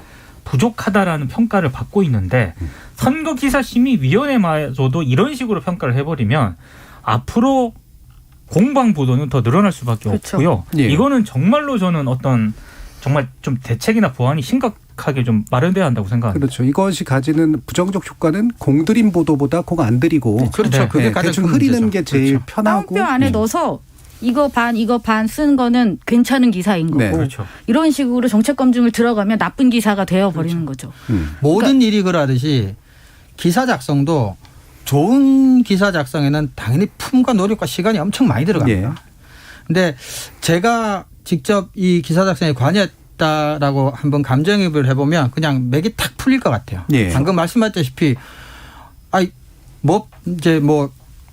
힘들게 굳이 그럴 이유가 전혀 없다라는 생각이 들 것 같아요. 그리고 차제에 제가 법 전문가는 아닙니다만 법학자들 사이에서 우리나라 공직선거법이 비슷한 수준의 선진국 공직선거법에 비해서 지나치게 규제가 심하고 촘촘하다는 그렇죠. 비판들이 좀 네. 있는 것 같아요. 상당히 있죠. 네. 그래서 이런 것들도 보면 현실적으로 가능하지 않은 규정들이 너무 많아요. 그리고 그 정 박사님께서 말씀하셨지만 가지고 오셨어요. 저도 그 기사를 읽었지만 여기서 법이 요구하는 정도의 정보들은 제가 보기엔 다 노출돼 있었어요. 예. 저는 정말로 이 결정은 일단 이해가 안 돼요. 머리로. 감정적으로 어떻다 저떻다까지는 가기 이전에 이러면 한마디로 그냥 정책 점검하지 말라는 얘기밖에 저는 사실 안 되는 것 같아요. 그러니까 심의 제재를 하는 것이 나쁜 것을 걸러내는 어떤 그런 역할도 하지만 사실 좋은 방향으로 이렇게 유도하는 그렇죠. 이러한 기능이 되게 중요하거든요. 근데 이런 식의 결정을 내린다는 것은 앞으로 바람직한 방향으로 이제 기사화되는 것을 오히려 막고 언론을 어느 정도 겁박할 수밖에 없는 거죠. 분석하지 마, 평가하지 마, 검증하려고 하지 마라는 것밖에 더 되겠습니다. 그러니까 심의의 판단의 핵심은 결국은 서열을 만들어서 유불리를 이제 창출해냈다. 동그라미 X 막 삼각형 이런 식으로 해가지고 했다. 이건데 저는 이런 판단을 내렸을 수도 있다고 보거든요. 그래서 결국은 두 개의 책임을 물어야 돼. 하나는 애초에 규정 자체가 충분히 현대 그 언론 환경과 선거 환경에 맞는 규정이냐. 그다음에 두 번째로 그거를 해석한 이 선거보도심의위원회 해석 결과가 결과적으로 말씀처럼 좋은 선거보도를 만들어내는 데 도움이 될 것이냐. 사실 이 부분 이제 판단의 내용인데 전반적으로 부정적이네요. 그러니까 동그라미 삼각형 X가 서열인지도 모르겠어요. 보통 대학에서 학생들이 성적을 줄 때 그 패스페일 같은 경우는 사실은 상대평가가 아니기 때문에 못하게 한 학교들이 많거든요. 그러니까 동그라미 X 정도의 표현이 서열을 매기는 거라고도 저는 잘 받아들여지지가 그리고 않아요. 이 기사를 읽어보면 둘 다 잘 못했다는 얘기예요. 둘 다. 대부분 그래요. 네. 네. 누가 뭘 잘했다고 했으면 제가 또 어느 정도 이해를 하겠는데 그게 아닙니다. 이 기사를 요약하면 둘 다 현실 가능성도 없고 둘 다 너무 이렇게 이 문제가 있어. 현실성이 떨어져 이 얘기인데 어떻게 이게 누구한테 유리하다고 판단할 수 있는지 저는 동의할 수가 없습니다. 네, 제가 판단한 거 아니기 때문에 저보고 뭐라고 네. 했습니다. 네. 어쨌든 평가가 좀 이렇게 갈리는 면들이 나오는 것들이 이유는 뭘까는 좀 짚어볼 필요는 있었던 것 같아요. 근데 이 평가가 말 그대로 일반적인 저널리즘 비평에 대한 그런 측면이 아니라 사실은 나름대로 만들어진 규정에 의해서 규정에 대한 딱딱한 심사를 했느냐 적용. 아니면 유연한 적용을 했느냐의 문제에서 아마 우리가 좀 어느 정도 내용을 들여다볼 수 있을 것 같고요. 7910님께서 우리나라 언론들이 부동산 이슈에 열을 내는 건 그들이 기득권층을 대변하고 있어서입니다. 더불어 기자들이 다양한 방면의 이슈를 기사하려는 노력을 게을리해서라고 생각됩니다라는 의견도 주셨네요. 자, 그러면 마음에 들지는 않으나 그래도 좀 괜찮았다라고 했는 좋은 보도를 민동기 기자님이 얘기해 주셨는데 어떤 겁니까? 두 가지를 가져왔는데요. 예. 첫 번째는 오늘 그 한겨레에 실린 기사입니다. 제목이 종부세 대상은 1%, 24% 이 뒤에 물음표가 붙어 네. 있고요. 여야 재논 물대기 계산법 예. 이런 제목의 기사인데요. 지금 종부세 대상이 정확하게 어느 정도 되느냐를 두고 예. 정확하지는 않습니다. 네. 그래서 이거를 팩트 체크를 저는 시도했다는 것 자체를 일단 높은 점수를 주고 싶은데요. 여당은 1.3%라고 주장을 하고 있고요. 예. 정부는 3.7%다. 그리고 국민의힘은 24.2%다. 예. 그러니까 이게 기사만 보면 어떻게 이렇게 편차가 많을 수가 이게 있어요? 뭐야 그래서 얼마라는 그러니까. 거야라고 이제 혼란을 느끼시기가 쉬운데 네. 이게 왜 그러냐면 해당 연도에 그 이 주택분 종부세 납세자 있지 않습니까? 예. 이 수는 2년 뒤에 이 통계가 이제 잡히니까. 발표가 되거든요. 그렇죠. 예. 그러다 보니까 지금 2021년도에 이 주택분 종부세 납세자 수를 정확하게 파악하기는 쉽지는 않습니다. 그래서 네, 근본적으로. 최근 추세라든가 이런 거를 봐야 되는데 한겨레가 일단 시도를 한 게요. 최근 몇 년간 이렇게 쭉 시도를 해본 이 추세를 보면 2019년에 종부세 납세자 비율이 3.6%에 이르렀기 때문에 네. 최근에 2017년부터 2019년 사이에 추세로 보면 이 추세가 꾸준히 늘어왔거든요. 그렇죠. 그러니까 최소한 4% 정도는 넘어갈 것으로 추정된다라는 겁니다. 네, 그러니까 공시지가도 올라가니까. 그렇습니다. 그러니까 올해 같은 경우는 특히 공시가가 예. 지가까지 올라갔기 때문에 여당이라든가 정부의 계산도 정확하지 않다라는 네네. 점을 지적을 하고 있고요. 특히 국민의힘 쪽에서는 24.2%라고 주장을 했는데 이 얘기는 굉장히 어폐가 있다라고 얘기를 하고 있습니다. 왜냐하면 서울 아파트 4채 가운데 한 채가 종부세를 내야 한다는 게 이제 김은혜 의원이 주장한 예. 내용인데 그럼 24.1%니까 25% 가까이 되는 예. 거고 그 4채 가운데 한 채가 종부세를 내야 된다는 얘기인데 아파트 가지고 계신 분들은 꿈쩍할 좀 깜짝 놀랄 그런 얘기죠. 일단 서울 아파트로만 그래도 모수를 한정했다는 얘기네요. 그렇죠. 예. 그렇게 한정했다는 얘기인데 여기에도 좀 허수가 있는 게 왜냐하면 24.2%가 종부세 대상에 속한다고 하더라도요. 예. 이 아파트들을 만약에 다주택자가 보유하고 있다면 여기에 허수가 굉장히 많이 그렇겠죠. 들어간다는 얘기거든요. 근데 2019년에 집을 6채 이상 가진 사람이 무려 14%나 됩니다. 네. 그러니까 24.1%에서 6채 가진 사람이 14% 정도라면 예. 5채, 4채, 2채 가진 사람까지 만약에 그렇죠. 계산을 한다면은 종부세 대상은 굉장히 떨어진다는 얘기거든요. 네, 네. 그러니까 역시 여기에도 허수가 많다 이렇게 예. 지적을 하고 진짜 있고요. 복잡하네요, 예. 근데. 그러니까 예. 종부세 대상자냐, 동부세 대상 아파트냐도 또 이제 그렇죠. 또 달라지는 그렇죠. 문제예요. 예. 일단 한겨레가 이걸 팩트 체크를 전 시도했다는 것 자체가 일단 예. 좋은 접수를 주고 싶고요. 또 하나는 역시 경향신문 오늘 실린 기사인데 제목이 종부세는 집값 고삐 풀면 무주택자에게 독 이런 제목인데요. 저는 이 경향신문 기사를 딱 한 가지 이유 때문에 좋은 기사로 평가를 해주고 싶습니다. 왜냐하면 지금 여야가 종부세 이 상위 1, 2%에게만 종부세 부과하는 방안을 지금 재보선이 끝난 뒤에 다 그쪽으로 지금 예. 방향을 그렇죠. 모색을 하고 있는데요. 지금 서울이 종부세가 부과되는 그 아파트를 가지고 있는 비율이 78.9%입니다. 경기도가 15%고 부산이 2.4%, 인천이 0.2%입니다. 그러니까 무슨 얘기냐면은 다 서울이네요. 다 서울이라는 얘기예요. 수도권. 예. 수도권이 압도적으로 많다는 그런 얘기고요. 또 언론들이 거의 주목하지 않는 대목이 있는데 무주택 가구 비율이 2019년에 서울이 51%고요. 전국적으로 따지면 43.6%입니다. 예. 그러니까 지금 여야가 지금 논의하고 있는 이 종합부동산세 이 부과 완화를 하려고 하고 있지 않습니까? 이게 얼마나 딴 나라 무주택자 입장에서 보면은 딴 서울이 나라야. 아닌 지역에 사시는 분들 입장에서 보면은 얼마나 다른 나라 얘기라는 게 예. 저는 이 경향신문을 통해서 여지없이 확인된다고 생각을 하거든요. 예. 그래서 좀 좋은 기사로 가져와 봤습니다. 예, 예. 그러니까 이해 당사자를 뒤돌려 봤을 때 굉장히 다른 시야가 펼쳐진다라고 하는 부분을 명확하게 좀 보여준 측면들이 있는 것 같은데 네. 이를테면 우리가 구분해 봐야 될 건 이런 것 같아요. 그러니까 종부세 대상을 뭐 납세자가 됐건 뭐 가구가 됐건 간에 1, 2%에 한정된 부유세로 보는 게 정책적으로 맞느냐 그렇지 않느냐에 대한 평가 일단 네. 별개가 돼야 되고 그들이 또 정당한 수준의 담세를 하고 있느냐에 대한 평가도 그렇죠. 별개로 봐야 되고 예, 이거는 뭐 여러 가지 의견들이 있을 수 있죠. 근데 적어도 분명한 거는 이제 수치상으로 보면 뭐 그걸 4%로 잡건 5%로 잡건 그 수도권에 집중된 일부에게 부과되는 그런 세금인데 이게 모두가 같이 고민하고 다 같이 전전긍긍해야 되는 그런 세금이냐라는 식으로 가서는 뭔가 논의가 꼬여버린다라는 거잖아요. 사실 종부세에 관련 얘기가 언론 보도에서 엄청나게 많이 쏟아지고 예. 있긴 하지만 제가 10수년째 지금 여기서 서울에서 살고 있는데 저와는 항상 무관한 얘기입니다.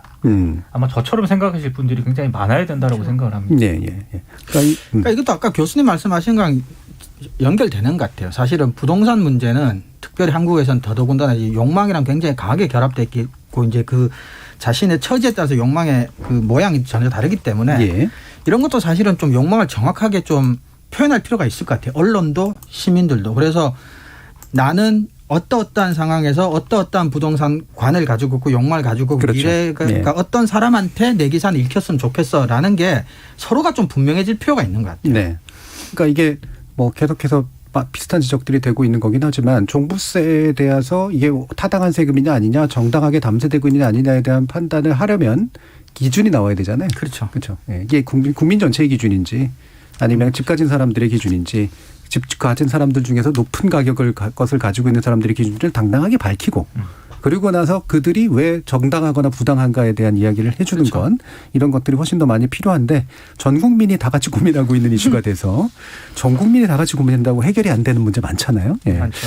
자, 그렇게 되었던 것 같습니다. 자, 요거 좋은 보도까지 좀 지적을 해봤고요. 부동산 관련된 정책과 보도 둘 다 혼란스럽다라고 하는 거. 이게 오늘의 핵심적인 메시지였던 것 같습니다. 자, 그럼 1부 순서는 이 정도로 좀 정리할까 하고요. 계속해서 청취자 여러분의 날카로운 시선과 의견 또 기다리도록 하겠습니다. 여러분께서는 KBS 열린 토론과 함께하고 있습니다.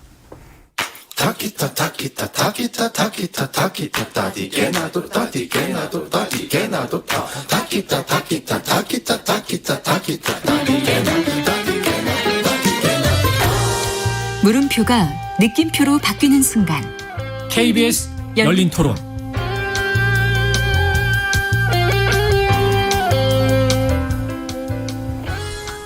KBS 열린 토론, 좋은 언론, 나쁜 언론, 이상한 언론의 2부 주제는 TBS 이슈로 본 방송 제작 자율성 그리고 편집의 독립성, 책임성입니다. 함께해 주시는 세 분의 전문가 다시 소개해 드릴 텐데요. 민동기 미디어 전문기자 그리고 언론인권센터 정책위원이신 정미정 박사, 신한대 교양교육대학의 이정헌 교수 이렇게 세 분과 함께하고 있습니다. 자, 사실 이것도 고민이 좀 됐던 주제인데요. 이른바 이제 김어준의 뉴스공장 게다가 출연료, 감사원까지 연결되는 이 1, 2주간의 과정을 지켜보는 게 참 사실 되게 불편했어요. 이게 이렇게까지 애쓸 일인가 싶은데 그리고 이렇게까지 애쓰고 나면은 뭐가 나올까라고 하는 그런 생각도 좀 드는데 관련된 이슈니까 그래도 기본적인 어떤 생각들 한번 들어보죠. 이정훈 교수님. 네, 저는 일단은 가장 심각한 문제는 이게 특정 국회의원의 발언을 통해서 그것이 만약에 감사원을 움직이게 한 것이고 그래서 일부 지금 알려지고 있는 것처럼 정상적인 절차를 밟지 않고 TBS를 방문해서 무언가 이야기들이 오갔다고 한다면 일단 이것은 출연료 문제와 떠나 별개로 굉장히 심각한 문제라고 저는 그 일단 자체는, 생각하고요. 그렇죠. 일단 네. 그 자체는. 그리고 방송 프로그램 출연료 문제에 대해서 저는 기본적으로는 이거는 일단은 계약의 문제라고 생각합니다. 당사자 간의 계약 문제고 이거는 갑과 을사의 문제고 그래서 물론 계약에 법적 문제가 있지 않다면 이것은 당사자 외에 그 내용에 기본적으로는 참견할 일은 저는 아니라고 봅니다.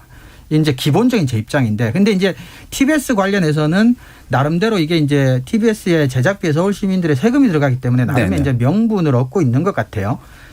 그래서 나름대로는 제작비 지급 규정이라는 게 이제 있다고 얘기는 하고 현재 지금 확인할 길이 없어서 제가 구체적인 내용은 모릅니다만은 거기에 이제 상한선도 있고 지금 현재 받는 것으로 추정되는 금액이 상한선을 넘는다라고 추정이 된다는 거고 한편 TBS 측에는 그 규정 안에 대표이사 권한으로 예외 규정을 둘 수 있다라는 조항이 있다. 그래서 결과적으로는 규정을 어긴 건 아니다. 뭐 이런 얘기들도 있습니다. 근데 저는 기본적으로는 이게 국회의원이 이야기를 하고 또 감사원이 움직이고 할 정도로 방송 출연자의 출연 문제가 계약 과정에서 법적으로 뭔가 뭐 위반됐거나 이런 게 없는데도 이렇게까지 움직일 수 있는 일인지는 저는 전혀 이해가 잘 안 돼요. 예. 예, 기본적으로 일단 예. 사인 간의 계약에 관련된 문제다. 저는 일단 기본적으로는 그렇게 봅니다. 그런데 이제 TBS라고 하는 공적 주체가 있으니까. 공적 주체에서는 그게 이제 이런 건 있을 것 같아요. 기관의 재정 상황에 비춰 유지하기 어려운 출연료와 제작비가 근거도 없이 지속적으로 지출되고 있다. 그래서 공식적으로 문제 제기가 돼서 감사 대상이 된다. 저는 그건 감사 대상이 된다고 봐요. 네. 그래서 감사를 정상적으로 밟는다. 저는 그거는 문제가 없다고 생각합니다. 그리고 그것도 서울시 재원이 들어가니까 서울시 감사를 먼저 받는 게 맞는지 그것도 절차상으로 저도 참 그것도 의문인데 바로 중앙에서 감사원이 바로 들어가는 것도 저는 잘 모르겠습니다만은. 그래서 옳지는 않습니다. 네. 없지 말씀드리고. 네. 그래서 이게 정확한 출연료가 사실 지금 알려지지도 않았고 추정치를 가지고 그리고 너무 크다 작다고 하는 느낌도 주관적이라서 예. 사실은 제가 원론적인 말씀밖에 일단 못 드리는 거는 뭐 알려진 게 별로 없어서 일단 기본적인 말씀만 일단은 그렇게 먼저 드리겠습니다. 예. 그러니까 이 부분은 사실은 몇 가지가 논의가 나뉘는데 일단은 그러니까 출연자 또는 이제 진행자의 이제 뭐 말 그대로 이제 공정성 내지 편향성의 문제를 한 가지 축이 있고요. 그다음에 그거하고 출연료는 별개거든요, 전혀. 또 별개 문제. 예, 출연료의 적정성 문제도 전혀 별개의 축이고, 그다음에 그거를 감사원이 감사하는 것이 맞느냐 아니냐의 문제도 또 이제 또 다른 축의 문제잖아요. 이 세 가지가 복잡하게 결합돼서 지금 나타나고 있는 건데 여기에 대해서는 뭐 각자가 판단하실 때는 어느 축을 중심으로 판단하는지를 한번 또 보도록 하죠. 예, 정미정 박사님. 주로 보도에서 또 많이 나타나는 네. 양상 중에 하나가 이게 뭐 구두 개혁이었다, 서류상의 계약이 없었다 이런 얘기를 많이 하는데요. 네. 저는 이제 그 부분은 방송사에서의 이제 비정규직 문제가 계속 현안이 한동안 되다가 지금 어느 정도 좀 사그러들긴 했습니다만 그거랑 묶어서 전반적인 계약 전반의 문제들을 한번 이제 제도적으로 개선할 필요가 있는지 에 대한 부분은 따로 접근할 필요가 있는 문제라고 봅니다. 예. 그러니까 이거 하나만 툭 띄어서 마치 요 사안만 유별나게 범법적인 무슨 사건이었던 것처럼 취급하는 것은 동의할 수 없고요. 그리고 저는 이번 이 사안에 대해서 원칙적으로 제기하고 싶은 것은 지금 시기에 이 시점에서 이제 미디어와 관련된 문제를 이야기하는 데 있어서 김어준 씨의 출연료가 이렇게 중차대한 뉴스 가치를 가지는가에 대해서 저는 동의할 수가 없어요. 다들 아마 우리 청취자들께서는 잊지 않으셨겠지만 이전에 ABC협회의 부수 조작 사건이 있었고요. 그다음에 채널A 검문 유착 사건도 아직 해결이 안 됐고요. 그다음에 언론개혁과 관련된 여러 가지 뭐 언론개혁까지도 안 가는 좀 소박한 수준의 입법안도 많이 제출돼 있고요. 지금 공영방송과 관련된 제도 개선과 관련된 논의도 아직 주춤주춤하고 있는 상황입니다. 이렇게 중차대한 안건들이 많이 있는 상황에서 많은 언론사가 저는 정치인들이 어느 정도 뭐 정쟁의 수단으로 이걸 사용하는 것은 그렇다고 치더라도 많은 언론사들이 이 사안을 이렇게 중차대한 뉴스의 비중을 뉴스 가치를 두고 비중을 실어서 보도를 하는 것은 저는 일단 잘못됐다고 생각합니다. 이전을 돌아보면 MBN이 최초 승인 당시에 행한 불법으로 승인 취소를 논할 때 예. 보도들이 얼마나 소극적이었습니까? 굉장히 적었죠. 네. 예. 채널A 기자의 권문 유착 부분 누가 그렇게 적극적으로 다루었습니까? 언론사 징벌적 손해배상에 대해서 전 국민적인 분노가 들끓어오를 때 어디서 그걸 적극적으로 그렇게 다루었습니까?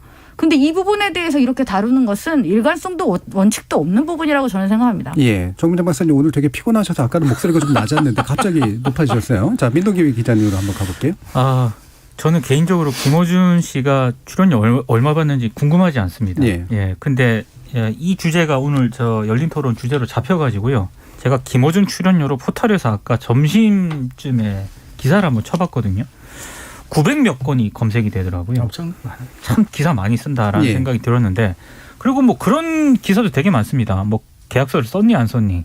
근데 지금 문제가 저는 이게 굉장히 혼재돼 있다라고 생각을 하는데 김어준 씨가 출연료를 많이 받는 게 문제라는 건지 아니면 계약서를 안 써서 문제라는 건지 우리가 이런 디테일까지 왜 알아야 되는지 저는 일단 의문이 드는데 결국에는 아까 정준희 교수님이 말씀하셨지만 김어준 씨가 진행하고 있는 TBS의 뉴스 공장이 야당 입장에서 봤을 때는 편파적이라고 생각을 해서 네. 그래서 이제 그 문제 제기를 한 건데 시작이 된 거죠. 예, 거기서부터 시작이 됐다라고 네. 보거든요. 그래서 지금 뭐 출연료니 계약서니 이런 문제들은 솔직히 언론들이 이 기사 쓸 만한 그런 가치가 없다라고 생각을 하고요. 예.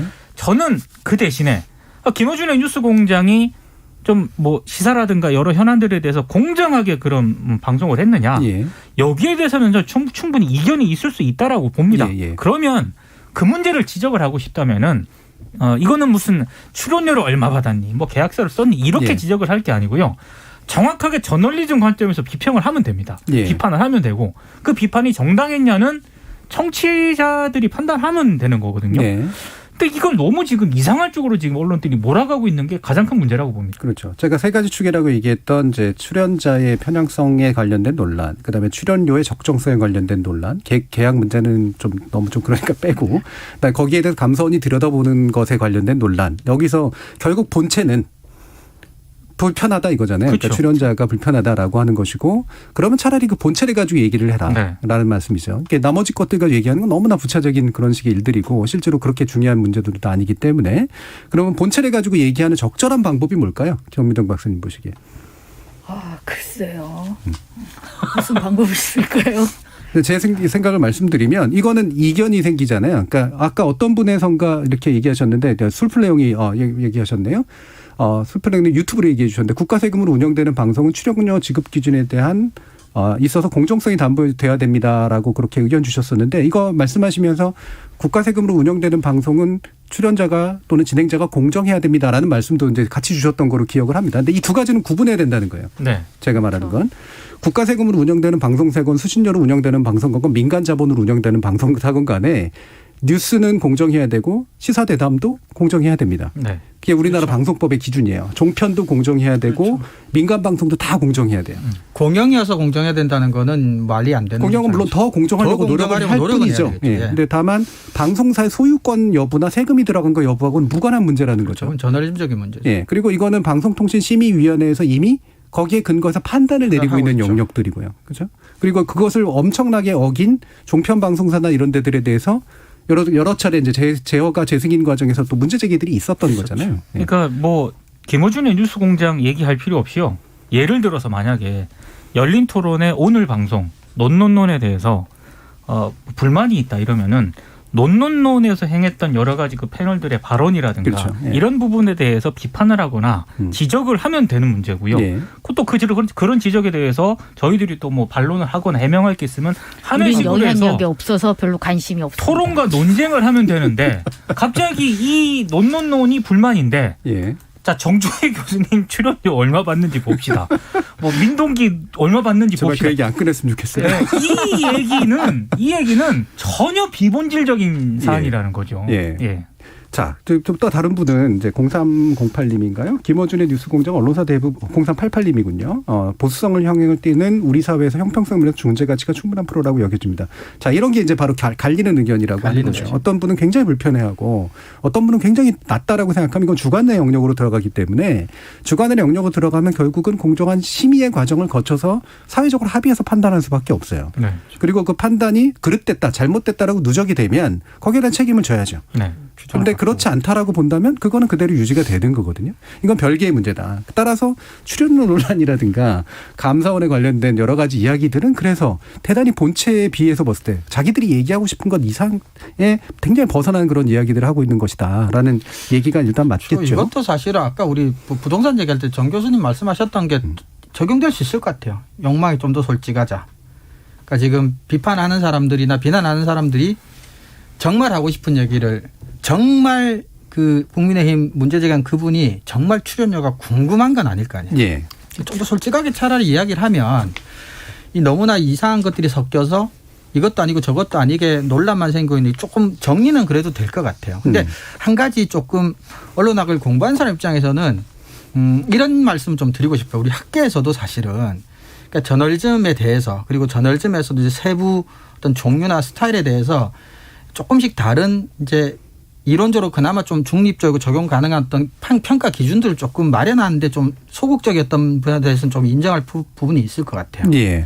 자, 그러면 또 한 가지 축은 이 부분은 또 간단히는 얘기해 둘 필요가 있어야 되는데 이건 제 생각으로 한번 얘기를 대신해도 될 것 같은데 세금이 들어간다거나 또는 수신료처럼 공적 자금이 들어가는 것은 결국은 그래도 출연료 문제에 있어서 일반 민간 방송과는 좀 달리 생각해야 되는 거 아니냐라고 하는 그런 얘기들이 있어요. 이건 이제 다른 축인데 어떻게 보세요, 정민정 박사님? 글쎄요, 저는 그러니까 공영방송이라서 이제 수신료를 받거나 뭐 세금 지원을 받거나 한다고 해서 지금 있는 시장 경쟁에서 완전히 자유로울 수는 없다고 그렇죠. 봅니다. 예. 네. 그렇다면 그 안에서 발생할 수 있는 자유로운 계약 관계를 어디까지 이것을 가지고 강제할 것인가의 수준으로 볼 때 저는 지나치지 않다고 봅니다. 예. 그러니까 물론 그런 제기는 있을 수 있지만 그렇다고 해서 이것이 과도한가 여부를 판단할 때 있어서 저는 큰 문제가 없다고 생각합니다. 근데 일부 시장주의자들은 학자들이 그런 얘기를 해요. 오히려 공적 자금, 세금 포함해서 공적 자금이 들어가는 방송사일수록 더 경영을 잘해야 된다는 주장도 있어요, 사실은. 근데 이게 적정하다는 게 문제거든요. 이게 방송이라고 하는 게 일반 그냥 제조업하고는 또 이렇게 경제학적인 원리가 다르고 해서 그 출연자들이 기여하는 바 그리고 출연자들이 가지고 오는 경제적인 성과 이런 것들이 이렇게 그냥 칼로 무자듯이 딱 이렇게 쉽게 평가를 하기가 어려워요. 그래서 적정하다는 게 규정에 뭐 100만 원으로 돼 있다, 200만 원으로 돼 있다는 것도 사실 그것도 조금 우리가 생각해 볼 만한 부분이에요. 근데 이제 공영방송이기 때문에 출연료 제한을 지나치게 엄격하게 한다면 그 공영방송이 과연 이 시장 경쟁에서 살아남을 수 있을까요? 저는 그러니까 그 제가 부분을 드릴 말이 그거죠. 그러니까 예. 고려해야 된다라는 것이죠. 자, 그 얘기가 이제 BBC 사례에서 있었어요. 예. 한 5년 전부터 얘기가 나와서 그러니까 이것도 이제 그 특정 정당에서 이제 문제 제기를 하니까 또 이렇게 너무 높은 그 어떤 출연료를 내주는 거 아니냐라고 해서 공개하라는 얘기 나왔고 그다음에 이제 너무 높다라는 얘기가 좀 나왔었거든요. 결국 어떻게 해결을 했냐면 일정 기준 이상을 받는 사람들은 그 연간 보고서에서 공개하도록 하는 식으로 자체적으로 바꿨어요. 네, 하도 논란이 계속 되니까 일정 기준을 정합니다. 그리고 그런데 그걸 정할 때 어떤 게 작동을 하냐면 시장가를 봐요. 시장가를 봐서 이게 메인 채널이고 메인 뉴스고 뭐 어쩌고 하는데 이것에 이 정도의 출연자를 데려오려면 시장가가 어느 정도가 형성돼 있으면 그것에 비해서 과도하게 높거나 낮으냐 이 부분을 판단해서 기준을 정합니다. 그리고 그거를 공개해죠. 네, 그런 방식을 취한. 근데 이거는 자율적으로 판단해서 이제 하는 그런 방식이었고 그래서 논란들은 많은 부분에서 사라졌거든요. 이런 방식으로 문제를 해결할 수 있다고 생각을 해요. 네, 공영방송 같은 그럼요. 경우에는 맞아요. 사실은 봐야 되죠. 그렇다면 특정 부분에 대해서 시정가보다 지나치게 또 뭐 많이 줄 수도 있는 거고 이런 거니까. 근데 그거 시장가 까면 골치 아플 텐데요. 네, 그러니까 시장가를 판단해서 이제 스스로가 이제 기준을 정하는. 근데 이제 만약에 이게 제가 지금 깐다고 했습니다. 네. 죄송합니다. 시사 시장가를 프로그램이라든가 공개하면. 여기 때문에 체감을 잘 못하시는 것 같은데 예능이라든가 만약에 네. 연예인들 얘기를 들어보면은요 그 금방 이해가 되실 겁니다. 만약에 KBS 같은 경우에 세금이 들어가니까 수신료로 운영이 되니까 수신료죠. 예. 네. 그 연예인들을 만약에 기용을 할 때 예. 다른 어떤 민영 방송사라든가 이런 그 지상파 방송사에 비해서 아주 적은 금액의 어떤 출연료를 준다. 이건 좀 아닌 것 같지 않습니까? 네, 예. 그런 맥락에서 이해를 저는 충분히 되거든요. 그러니까 흔히 개토화 시킨다 그러죠. 그러니까 네. 그러니까 이게 모순적인 주장이 동시에 나오는 거예요. 그러니까 수신료는 잘 못 주겠다라고 얘기하는 이유는 너희들을 재미없고 안 보니까. 그리고선 조금 줘가지고 재미없어지고 안 보아지는 그렇죠. 그런 거를 그럼 어떻게 해결하는 거냐. 네. 결국엔 개토화. 그러니까 말 그대로 굉장히 맞아요. 쓸모없는 대로 만들어버리는 그런 식의 일들이 이제 굉장히 비일비재하다라는 거죠. 네. 미디어 경제의 기본이 사실은 기본적인 질은 예산 규모와 연동된다는 게 기본이잖아요. 네. 그러니까 어느 정도는 투자하지 않으면 성과를 얻기 어려운 게 콘텐츠 산업이라는 특성이라는 것도 청취자분들 조금은 아실 필요가 네. 있지 않나 싶습니다. 그래서 BBC 문제 약간 더 덧붙여서 말씀드리면 그래서 정말로 많이 진짜 우리 상상 이상으로 출연료 받는 분들이 있거든요. 예, 그 영국은 또 규모도 되게 다르니까 이런 분들이 내가 공영방송에 나가주니까 그래 내가 돈을 약간은 덜 받을게 이러면서 되게 생생내는 그런 아이고. 모습 같은 걸 보여요. 그러면 사회적으로 굉장히 그 사람의 평가가 좀 높아져가지고 그 이상의 효과가 나타난다라든가 뭐 이런 게 사실 또 공영방송 입장에서 약간 좋죠. 오히려 그런 분위기를 가지고 약간은 과도한 어떤 시장가로 너무 높이는 것들을 좀 막을 수 있는 그런 효과도 좀 있고 그게 다른 방송사에 영향을 좀 미치는 것도 좀 있고 그런데 이제 나머지 분들한테 별로 안 좋겠죠. 출연하시는 분들이나 이런 분들한테는. 그래서 이렇게 시장을 맨날 얘기하시던 분들이 시장에 대해서 공공이라고 하는 이름과 함께 가는 부분인데 이거를 좀 더 지나치게 단순하고 또는 선택적으로만 얘기한다라고 얘기할 수밖에 없는데, 자 그렇다면 이제 감사원 문제 아까 이제 이정훈 교수님 짚어주셨으니까 오랜만에 언론노조가 이번에 대해서 또 입장을 냈네요. 정민정 박사님 좀 말씀 주시죠. 그러게요. 웬일로 이번에 냈습니다. 비아냥거리는 것 같아서 죄송합니다만 많이 기다렸습니다. 네. 왜냐하면 이런 보도가 쏟아지기 시작한 시점이 굉장히 오래전이기 때문에 저는 언론노조가 이에 대해서 아무런 대응을 하지 않는다는 것에 좀 불만을 많이 가지고 있었고 어느 정도 이제 기다렸던 이제 측면도 있었죠.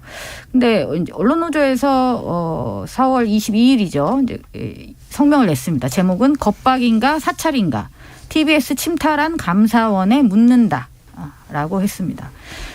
여기서 이제 구체적으로 확인된 사실이 있는데요. 언론노조에서 이제 TBS 지부 쪽에 확인한 사실이 포함이 되어 있습니다. 4월 20일 날 감사원에 감사관이 TBS에 전화를 걸어서 이제 관련 자료를 제출해라. 뭐 이런 이제 요구를 했고, 뭐 이런 과정에서 이제 면담 이후에 면담 사실을 외부에 공개하지 말고 어차피 검찰이 수사하면 다 공개해야 되니까 순순히 내놔라 뭐 이런 식의 일종의 협박성의 발언도 했었다는 내용들이 이제 포함이 돼 있어요. 그러니까 우리가 기존에 다른 보도를 통해서 알았던 감사원 감사가 들어간다. 그거 합법적이다라는 것과는 좀 결이 다른 이야기인 거죠. 지금 감사원에서 움직이는 태도가 워낙 부여된 권한에 의해서 움직인다고 하기에는 절차가 좀 문제가 있어 보입니다. 그래서 언론노조에서 이제 성명을 낸 내용은 왜 이렇게 감사원이 절차도 건너뛰고 압력을 넣은 거는 도대체 뭐 때문이냐. 그다음에 두 번째는 이제 감사관들이 이렇게 뭐 할 수 있다고는 보는데 이제 감사원에서 할 수 있다고는 보지만 서울시 출연 기관이기 때문에 서울시의 감사가 선행되어야 되는 것이 아니냐. 좀 합당한 문제 제기라고 봅니다. 그리고 왜 외부에 알리지 말라고 했냐. 그렇죠. 뭐 이런 질문을 정확하게 던지고 있는 겁니다. 그래서 언론노조에서는 이제 감사원에 이러한 질문을 던지고 빠른 답변을 요구하는 것으로 성명을 마무리 짓고 있었습니다. 자, 이 부분 그래서 결국 정리하면서 연결시켜서 봐야 되는 게 우리 방송법상에는 방송 편성에 함부로 개입하면 안 된다라고 하는 게 있고 실제로 이거를 어겨서 예전에 우리 아는 청와대 수석분 계시죠. KBS의 보도에 개입해서 생긴 문제들. 그래서 결국은 이제 유죄를 받게 되지 않았습니까? 네. 자, 이런 부분처럼 이제 이게 또 막연히 그러면 막 100% 막 마음대로 인정돼야 될 자유냐. 그렇죠? 편성의 자유라든가 독립성이라고 하는 게 어떤 것이냐라는 부분에 좀 구체적인 어떤 감각을 좀 가질 필요가 있을 것 같은데요. 이번을 계기로 한번 좀 말씀을 들어보고 싶어요. 민동 기자님 어떻게 생각하세요? 그러니까 저는 결국에 이게 어떤 특정 프로그램의 뭐 방송의 어떤 그런 내용이라든가 아이템 선정이라든가 공정성을 두고 이제 지금의 사태가 벌어졌다고 생각을 하거든요. 그러니까 그거는 지금 이게 정치권에 의해서 문제 제기가 되고 마치 이게 뭐 무슨 뭐 TBS가 규정을 어기고 출연료를 지금 이쪽으로 논의가 변질돼 버렸는데 결국에는 본질적인 문제는 뉴스공장이 편향적인가 공정한가 이 논란이라고 생각을 하거든요. 근데 이 논란은 아까도 말씀을 드린 것처럼 TBS의 어떤 만약에 김어준의 뉴스공장이 제작진의 어떤 자율적인 제작이 아니라 경영진이 만약에 개입을 해가지고 아이템 이런 방향으로 가 이렇게 해서 만약에 제작이 된다면 그건 상당히 문제가 심각합니다. 근데 그게 아니라 진행자와 제작진이 자율적으로 의견을 뭐 논의를 해서 그 방향으로 그렇게 가는 거라면 그 프로그램 내용이라든가 방향성에 대한 판단은요, 비판과 판단은 시민들이 하는 겁니다. 그게 이제 청취율로 나타나는 경우도 있고 또 여러 가지 또 이 지상파 같은 경우에는 규제 기관이 많잖아요. 거기에 대해서 문제가 있다고 생각하면 또 그렇죠. 책임을 지게 만드는 시스템이 있습니다. 그러니까 그런 것이 종합적으로 돌아가면서 이렇게 결정이 돼야 될 문제지. 지금의 어떤 감사원이 개입을 하고 정치권이 문제 제기를 하고 출연료를 공개하라고 이것 자체가 저는 외압이라고 생각을 하고 편성에 개입하는 거라고 생각을 합니다. 자, 어떻게 보세요, 이정규? 저는 이제 언론의 독립을 이제 생각할 때 사실 좀 복잡하게 생각을 하지 않습니다. 사실은 간단한데요. 좋은 언론과 나쁜 언론을 나누는 기준이 소비자 즉 시민으로부터 전적으로 결정된다고 우리가 만약에 가정을 할 때 그 언론은 시민의 눈치만 보게 되겠죠. 근데 좋은 언론과 나쁜 언론의 기준이 정치 권력이나 자본 권력으로부터 전적으로 결정된다고 만약 가정한다면 언론은 권력의 눈치만 보겠죠. 어떤 언론 환경이 훨씬 더 시민들에게 바람직한 언론 환경이냐. 그러니까 언론이 권력으로부터 독립해야 될 이유는 언론이 시민하고만 관계 맺으면 된다라는 것에 기본 전제가 깔려 있다는 거죠. 그리고 이게 이제 언론과 언론의 관계에서 제가 좀 말씀드리고 싶은 것은 우리나라 언론만큼 언론의 자유를 굉장히 좋아하고 정가의 보도처럼 불편하고 억울할 때마다 쓰는 언론도 참 찾아보기 힘든데 근데 우리나라 언론은 유독 우리 편 언론의 자유하고 너네 편 언론의 자유가 좀 구분되는 것 같아요. 사실은. 근데 표현의 자유에 관련된 책 제목이기도 한데요. 표현의 자유의 핵심은 그냥 아무 얘기나 할 자유라고 생각하기보다는 내가 싫어하는 생각을 네가 말할 자유를 내가 너에게 보장한다라는 게 핵심이거든요. 그래서 이 자유를 동전에 비유하자면 자유의 뒷면은 관용인 거예요. 그래서 사실은 너네 편 언론의 자유가 침해된다고 생각할 때도 같이 이야기를 해줘야 만약에 권력이 바뀌어서 그럼 반대편 언론이 그 구도를 그대로 가지고 온다면 또 뭐 침해되고 이런 것이지 않겠어요. 그래서 정치인들이 정략적이고 정치공학적인 이유로 발언을 하는 거는 그런 논리로 이해를 할 수 있지만 언론의 말과 정치인의 말이 동일 사안에서 똑같다고 한다면 1차적으로는 언론도 정략적 정치공학적 판단에서 말했다고 밖에 저는 볼 수가 없지 않냐. 그래서 우리나라 언론이 언론으로서 스스로를 어떤 존재라고 생각하는지가 저는 사실 굉장히 궁금해요. 네. 그러니까 이것도 아까도 나왔습니다만 방송 편성의 자유는 공영방송은 편성 자유가 없고 민영방송은 편성 자유가 있고 또는 반대로 공영방송은 자유가 더 많고 민영은 없고 이게 아니죠. 아니죠. 전혀 아니죠. 모든 방송이나 언론들은 독립적으로 다시 외부의 개입을 받으면 안 되고 편성 자유는 해석은 여러 가지가 있는데 편성권자가 편성권을 갖느냐 아니면 실제 기층 제작자가 편성권을 갖느냐에 대해서는 여러 가지 학설상의 여러 가지 충돌들이 있으나 적어도 뭐냐면 외부에서 개입해서 나오는 것들은 아니어야 된다라고 하는 부분으로 보죠. 정미정 박사님 마지막 말씀 주시죠. 정치 권력에 의해서 언론사의 어떤 내용적인 측면이 강하게 지금 압박을 받고 있는 상황이다라고 저는 이 상황을 정의를 합니다. 물론 마음에 들지 않는 내용이 다수 있을 수 있습니다. 저는 그것에 대해서는 충분히 다툼의 여지가 있다고 봅니다. 하지만 그렇다고 해서 그 언론사를 없앤다거나 그 진행자를 퇴출시킨다던가 한 전례는 거의 없었어요. 지금 종편과 관련해서 재승인 심사가 여러 차례 있었지만 내용 심의와 관련해서 여러 가지 조건을 부과한 적은 있었어도 그것과 관련해서 승인을 취소한다던가 그 출연자에 대한 어떤 식의 조치를 취한다던가 아니면 방송사에 무엇을 하라고 한다던가 이러한 경우는 없었습니다. 저는 최소한 정부 정책이나 제도적인 부분에 있어서의 일관성이 지켜져야 된다는 측면에서 언론 자유는 어느 선까지는 보장되어야 한다. 그렇다면 지금은 지나치다라고 봅니다. 네, 책임을 지는 시스템 따로 있고 책임을 지는 궁극의 대상은 시민이어야 되고 그 시민들 사이에 대단히 숙의를 거쳐서 이 부분에 대해서 이제 판단을 내리는 것. 이게 이제 우리가 지금 생각해야 될 부분이 아닌가 싶은데요. 예, 8271님 공직자도 아닌 방송인의 취준을 함부로 공개해서 기사 내보는 것이 잘못됐다고 보는데요. 차라리 언론사 일감 몰아주기, 판매부 조작 등을 스스로 감시해야 하지 않나요? 라는 그런 의견도 주셨네요. KBS 열린 토론 논논논은 그럼 이것으로 모두 마무리하겠습니다. 오늘 토론 함께해 주신 신한대 고양교육대학의 이정훈 교수, 언론인권센터의 정책위원이신 정미정 박사, 민동기 미디어 전문기자 세 분 모두 수고하셨습니다. 감사합니다. 고맙습니다. 고맙습니다.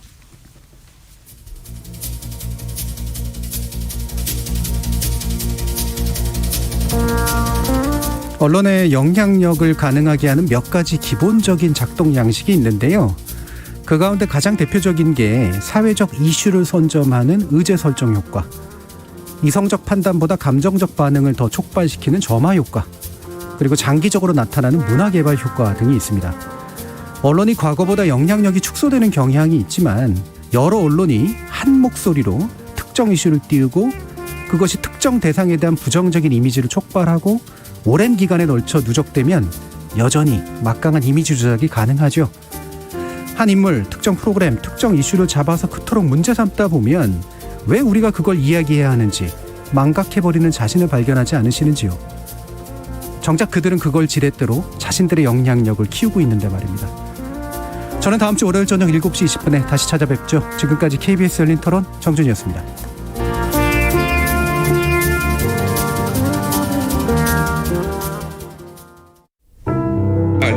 이동우입니다. 실명 이후에 어떻게 살아갈 수 있을까 되게 막막했었거든요. 라디오를 듣다가